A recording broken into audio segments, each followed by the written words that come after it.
Hello guys, welcome to my channel. My name is Arjun S Pawar. Guys, ये video record की जा रही है 2021 में, जब सीबीएसई ने कुछ सिलेबस को रिड्यूस कर और एग्ज़ाम्स को 2 पार्ट्स में डिवाइड किया है गाइस। ओके, और वे 2 टर्म्स में उसने क्या किया है कि टर्म फर्स्ट के लिए अलग से सिलेबस डिज़ाइन किया है एंड टर्म सेकंड के लिए अलग से सिलेबस को डिज़ाइन किया है कि कौन कौन से चैप्टर टर्म फर्स्ट में आएंगे और कौन कौन से चैप्टर टर्म सेकंड में आएंगे। ओके गाइस, तो गाइस समझते हैं कि क्या क्या टॉपिक उन्होंने आपके टर्म फर्स्ट में रखे हुए हैं और कौन कौन से टॉपिक उसने टर्म सेकंड में रखे हुए हैं। गाइस तो ध्यान से देखिए गाइस क्या क्या लिखा हुआ है।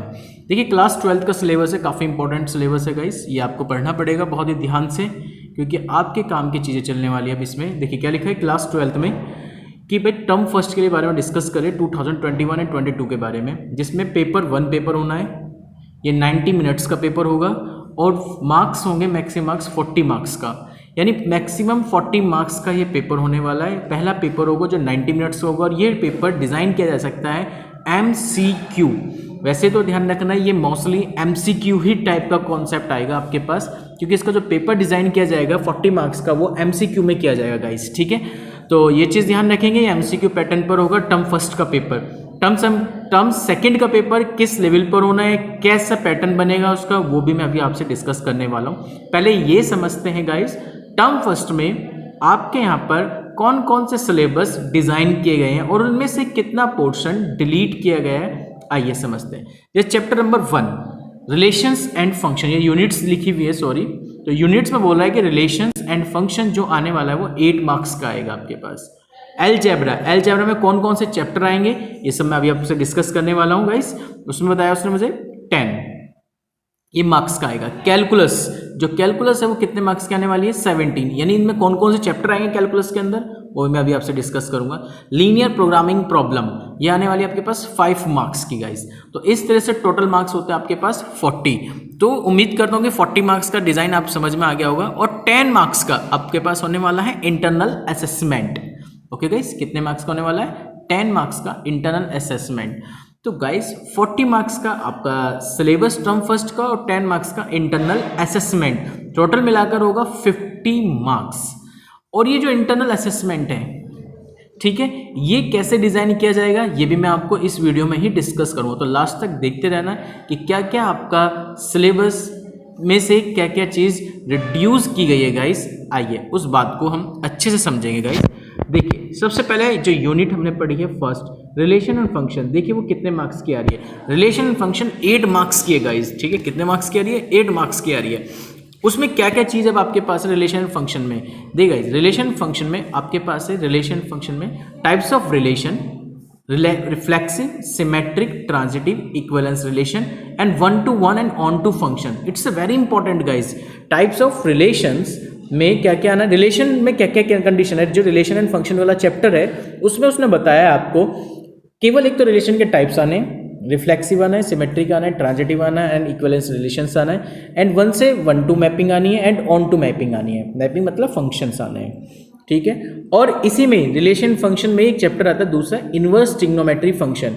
इनवर्स ट्रिग्नोमेट्री फंक्शन में क्या बताया उसने गाइस, डेफिनेशन, जो नॉर्मल डेफिनेशन होते हैं साइन इनवर्स की, कॉस इनवर्स की, टेन इनवर्स एक्स की, ये सब डेफिनेशन आनी है। रेंज आनी है आपके पास, डोमेन आनी है गाइस आपके पास। ठीक है, और प्रिंसिपल वैल्यू ऑफ ब्रांच आनी है। It's a very important. यानी यदि मैं बात करूं एनसीईआरटी की, तो एनसीईआरटी की पहली एक्सरसाइज के बारे में डिस्कस कर रहे हैं, यानी 2.1।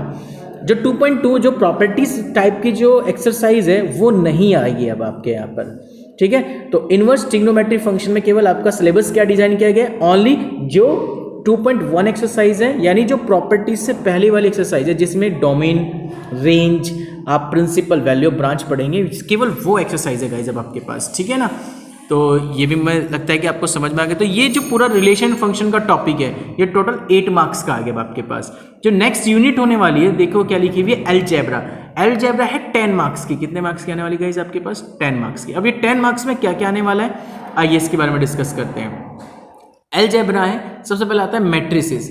अब समझते हैं मैट्रिसेस में क्या क्या चीज़ है आपके यहाँ पर ऐड और क्या चीज़ डिलीट हो गई है।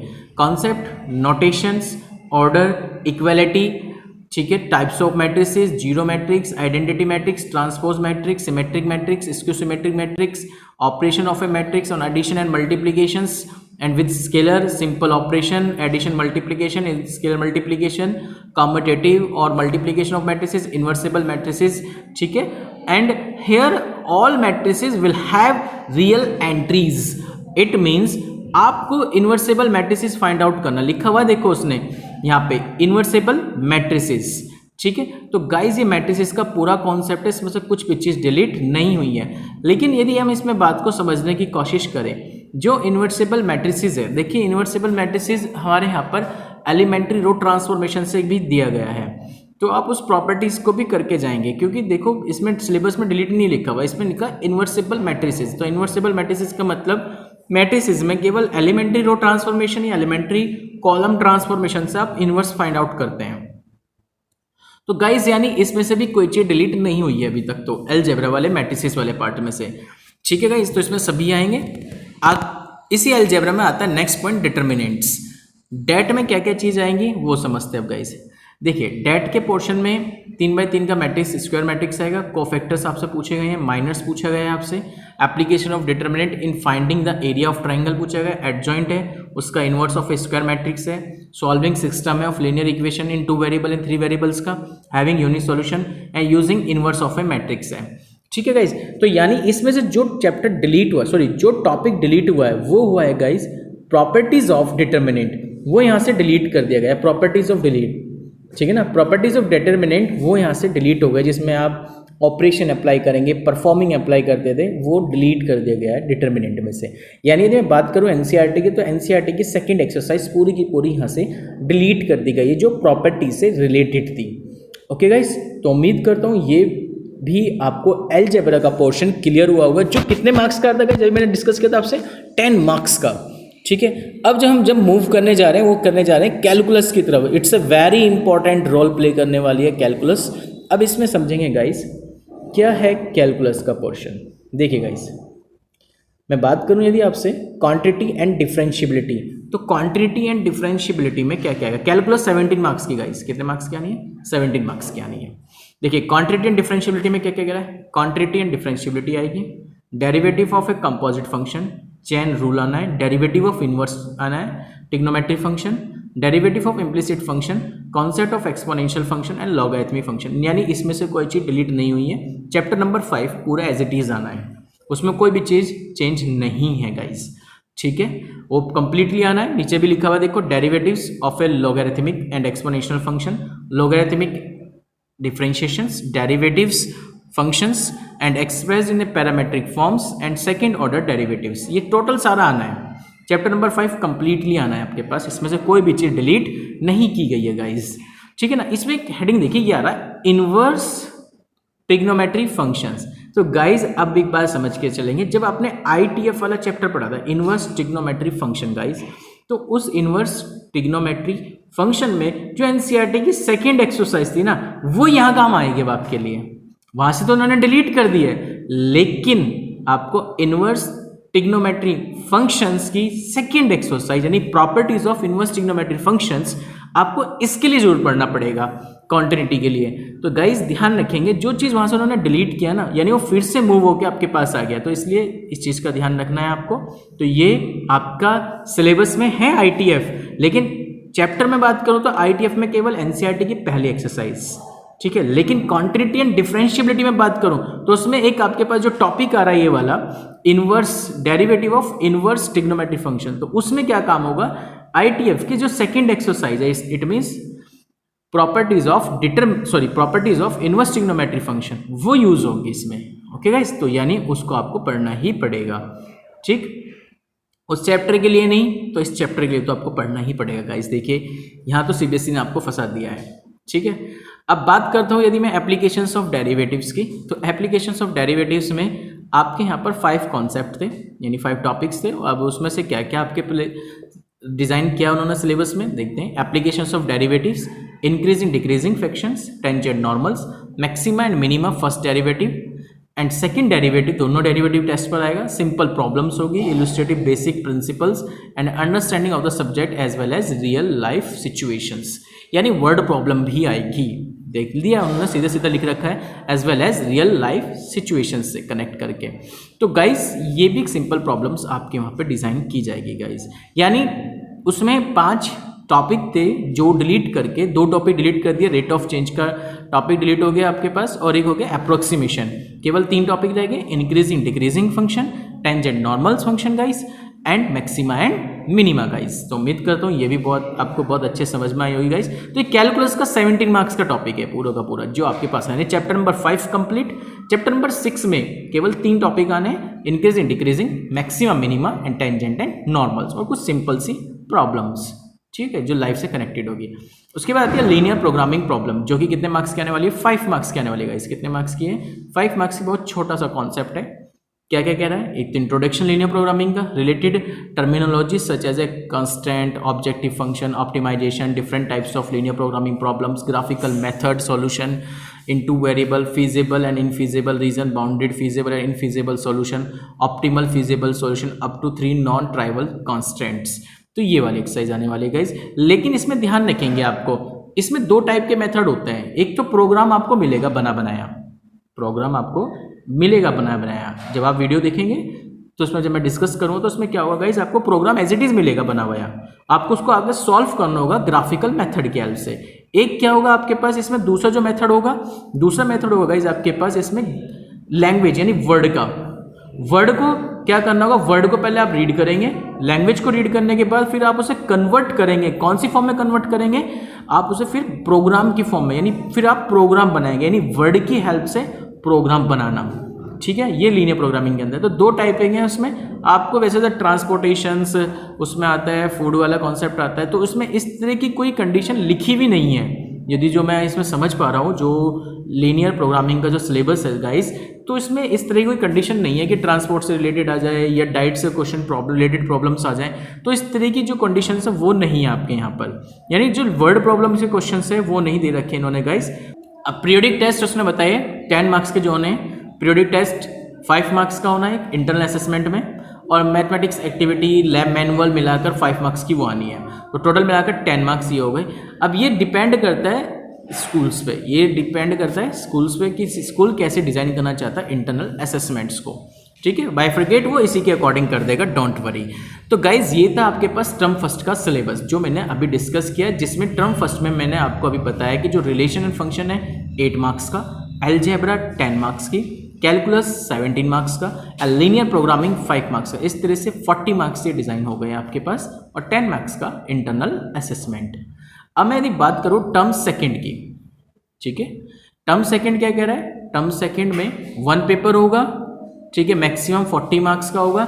इसकी टाइम नहीं लिखी उन्होंने, ठीक है ना। जैसे उसमें 90 मिनट्स थी, इसमें 90 मिनट्स की कोई टाइमिंग नहीं है। क्यों नहीं है मैं आपको बताता हूँ गाइज। क्योंकि सीबीएसई ने गाइडलाइन में आपने ये कहा कि जो टर्म सेकेंड है यदि चलती रही एकेडमिक तो आएंगे MCQ ही क्वेश्चन, ठीक है, फिर तो MCQ आएंगे।